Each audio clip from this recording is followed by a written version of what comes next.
नमस्कार दोस्तों, आज हम जानेंगे आमेर महल के बारे में। जयपुर से लगभग 10 किलोमीटर दूर बसा ये महल यूनेस्को हेरिटेज साइट्स में 2013 में शामिल किया गया था। ये जो पानी का तालाब दिख रहा है इसको मावठा लेक बोला जाता है। इस महल के ऊपर पहाड़ी पे जो किला दिख रहा है उसको जैकेट का किला बोला जाता है। ये दोनों महल एक खुफिया सुरंग से जिसकी लंबाई लगभग 2 किलोमीटर है उससे आपस में जुड़े हुए हैं। आप ऊपर किले तक जाने के लिए अलग अलग वाहनों का उपयोग कर सकते हैं। आप अगर निजी वाहन से आए हैं तो निजी वाहन का उपयोग कर सकते हैं, और अगर आप टैक्सी यूज़ करना चाहते हैं टैक्सी यूज़ कर सकते हैं, और हाथी की सवारी करके भी ऊपर जाया जा सकता है। यहाँ से एंट्री लेने पे अपने को पता चलेगा कि यहाँ पे एक जने के लिए गाइड करने के लिए 400 रुपये लगते हैं। यहाँ पे पहले पॉइंट पे एंट्री करने के बाद जहाँ पे अपन निकलते हैं वो है दिलाराम बाग।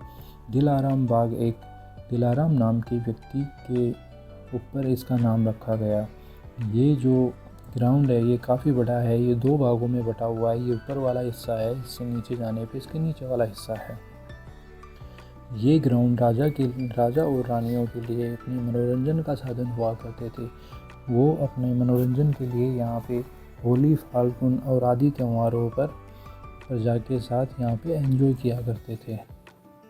इस महल के दोनों तरफ जो छतरियाँ बनी हुई है वे काफ़ी खूबसूरत है।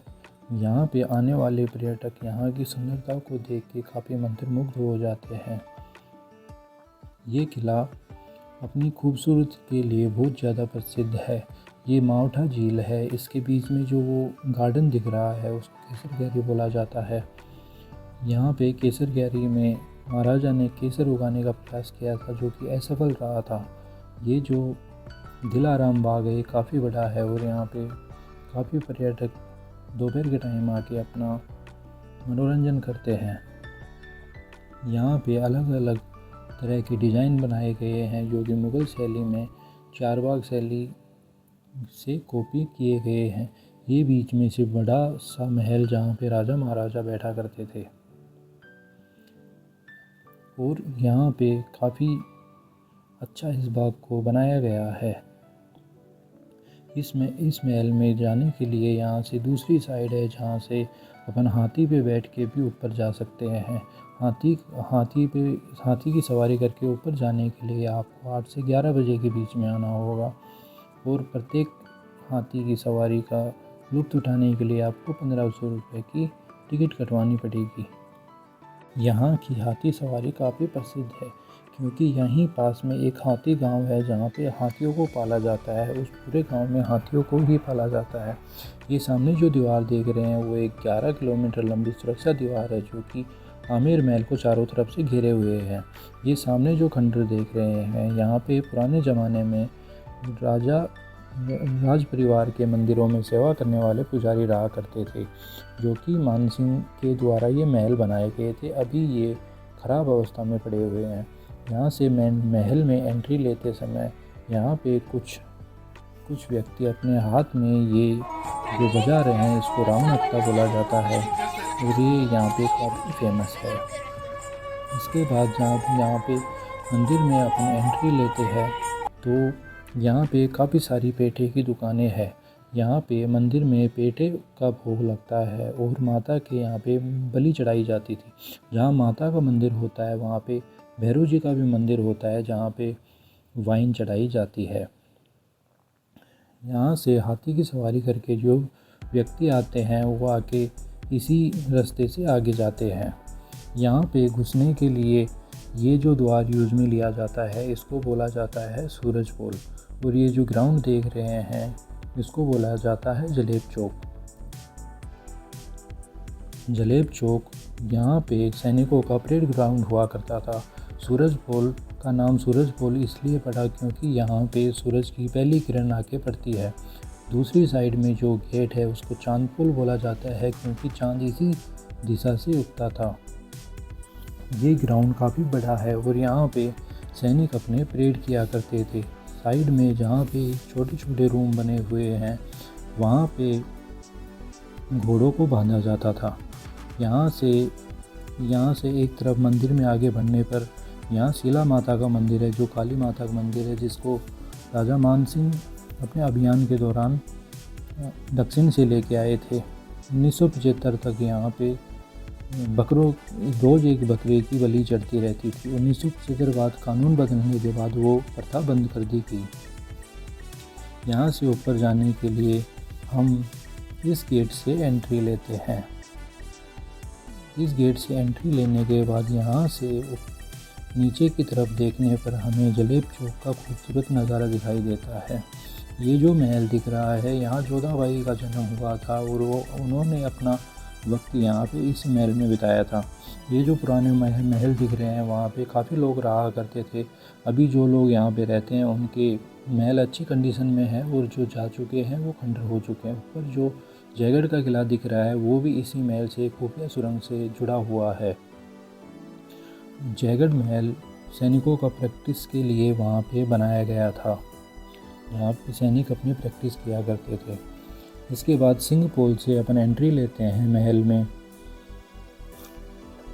ये जो सिंह पोल पे जो पेंटिंग्स बनाई गई है उनको फ्रेस्को पेंटिंग्स बोला जाता है, जो कि सब्जी से बनाई जाती है। ये सभी पेंटिंग्स 300 साल पुरानी है। इनमें किसी भी तरह का कोई भी बदलाव नहीं किया गया है। यहाँ पे खड़े होकर राजा परेड की सलामी लिया करते थे और होली तथा अन्य त्योहारों पर यहाँ पे प्रजा के साथ एंजॉय किया करते थे। काली माता का मंदिर भी यहाँ से साइड में ही है। मानसिंह 16वीं शताब्दी में यहाँ पे काली माता की मूर्ति लेके आए थे। ये जो महल दिख रहा है इसका नाम है दीवाने आम, जिसकी स्थापना 16वीं शताब्दी के दौरान की गई थी। यहाँ पे जनता का दरबार लगता था। यहाँ पे राजा जनता के साथ राजा मिनिस्टर और जनता यहाँ पे बाहर की साइड बैठा करती थी। यहाँ पे एक कारपेट बिछाया जाता था। इस महल में टोटल 48 पिलर है, जिनमें से 16 वाइट तथा 32 रेड सैंडस्टोन के हैं। यहाँ पे पिलरों पे आप देख सकते हैं कि हाथी के मुंह बने हुए हैं, जो कि अपने हिंदू संस्कृति में एक पावर का प्रतीक माना जाता है। यहाँ पे बिलियर्ड्स रूम भी है, जो महाराजा ने अपने बिलियर्ड्स खेलने के लिए बनाया था। इसके बाद जब दूसरी साइड में अपन देखते हैं तो वो है गणेश पोल। गणेश पोल अपने हिंदू संस्कृति में जब भी अपन मकान बनाते हैं तो सामने की तरफ सबसे पहले गणेश जी की प्रतिमा लगाई जाती है, क्योंकि गणेश जी की प्रतिमा लगाया जाना शुभ माना जाता है। गणेश पोल का उपयोग राजा अपने प्राइवेट महल में एंट्री के लिए किया करते थे। गेट पे गणेश जी की पेंटिंग बनी हुई है। ये जो यहाँ पे जो चित्रकारी दिख रही है उसको फ्रेस्को पेंटिंग बोला जाता है और ये पेंटिंग 300 साल पुरानी है। इसमें जो गोल्डन कलर जो किया हुआ है वो सोने का किया हुआ है, उसमें किसी भी तरह की मिलावट नहीं की गई, वो सोने पिघला के किया हुआ है। इस गेट के ऊपर जो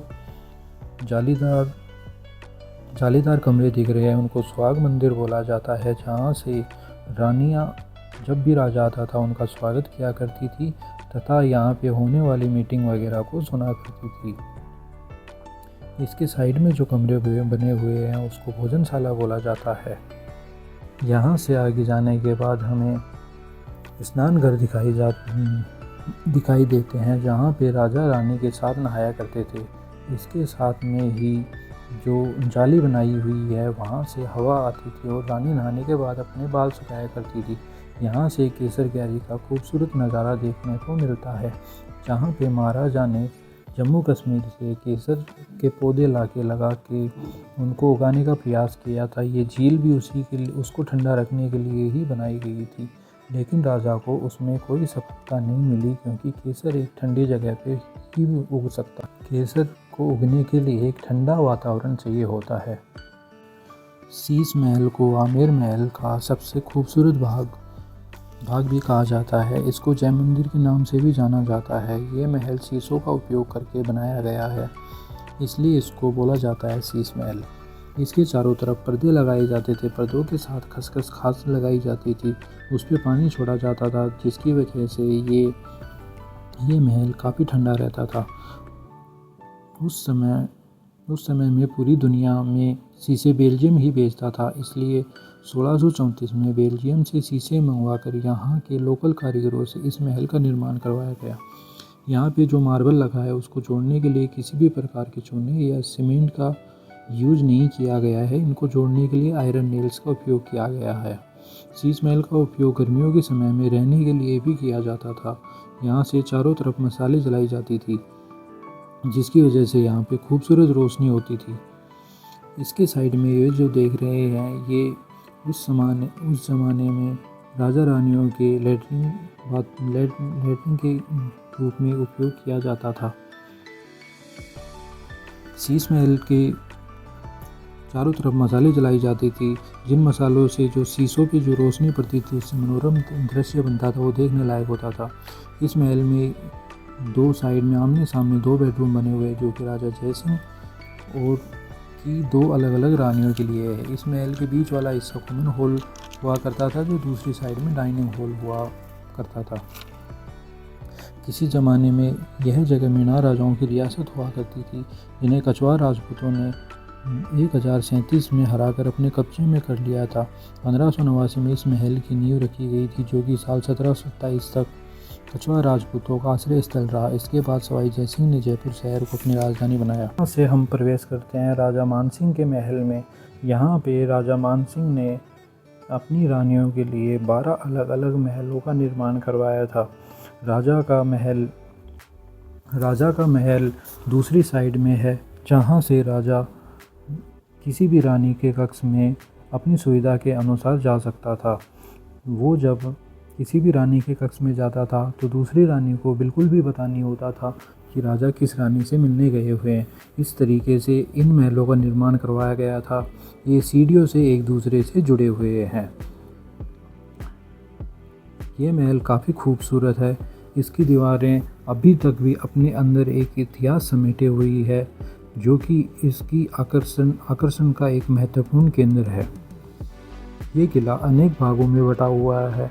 यहाँ से ऊपर देखने पे जयगढ़ किला दिखाई दे रहा है। इसके बीच में ये जो बाग बने हुए हैं, इसको चार बाग बोला जाता है। ये राजपूतों के और मुग़लों के संपर्क में आने के बाद ये जो चार बाग शैली का यहाँ पे गार्डन बनाए गए। यहाँ से जलेब चौक व इस कोठी का शानदार नज़ारा देखने को मिलता है। यहाँ से जाने के बाद अपन यहाँ से एक दूरबीन लगी हुई है, जहाँ से अपन जयगढ़ के किले को भी देख सकते हैं। ये किला काफ़ी खूबसूरत है। ऊपर जो जयगढ़ किला दिख रहा है वो सैनिकों का ग्राउंड हुआ करता था। यहाँ से जयगढ़ को देखने के लिए यहाँ पे एक दूरबीन लगी हुई है, जिसकी मदद से अपन जयगढ़ के किले को देख सकते हैं। इस दूरबीन का चार्ज 20 रुपये प्रति व्यक्ति है, जो इसको देखने के लिए यहाँ पे ये जो व्यक्ति खड़े हैं इनके द्वारा वसूला जाता है। यहाँ पे जो ये फ़ोटोज़ लगी हुई है, ये बुक रखी हुई है, जो कि गायत्री देवी की बुक है। और बीच में ये जो महाराज दिख रहे हैं, ये पद्मनाभ सिंह है, जो कि अभी जयपुर के महाराजा है। और अन्य किताबें जो घूमने फिरने के उद्देश्य से यहाँ पे रखी हुई है। इसके बाद अपन यहाँ पे देखते हैं कि ये जो सुरंग है, ये बहुत ही शानदार तरीके से बनाई गई है, जो कि आपातकाल में अगर कोई हमला हो जाए तो राज परिवार को सुरक्षित ऊपर जयगढ़ फोर्ट में पहुँचाने के लिए काम में ली जाती थी। इस सुरंग के दो रास्ते हैं, जो आगे जाके एक ही जगह मिलते हैं, तथा ये सुरंग 2 किलोमीटर लंबी है। आगे जाके ये सुरंग थोड़ी खुल जाती है। यहाँ से ये पूरी तरीके से पैक है। जहाँ पे मसाले जला के रोशनी की जाती थी, युद्ध के समय राज परिवार को ऊपर सुरक्षित पहुँचाने के लिए इसको काम में लिया जाता था। आप चाहें तो महल घूमने के बाद इसी सुरंग से ऊपर जयगढ़ किले पे जा सकते हैं, जो कि इसके लिए आपको थोड़ी मेहनत करनी पड़ेगी और 2 किलोमीटर चढ़ाई और कभी गहराई का सामना करना पड़ेगा। ये जो महल के पीछे की तरफ अपन देख रहे हैं, यहाँ पे पुराने समय में बाज़ार लगा करते थे। दोस्तों, अगर आपको हमारा चैनल पसंद आया, हमारी जानकारी अच्छी लगी, तो हमारे चैनल को प्लीज़ सब्सक्राइब ज़रूर करें और देखते रहिए, हमारे साथ बने रहिए।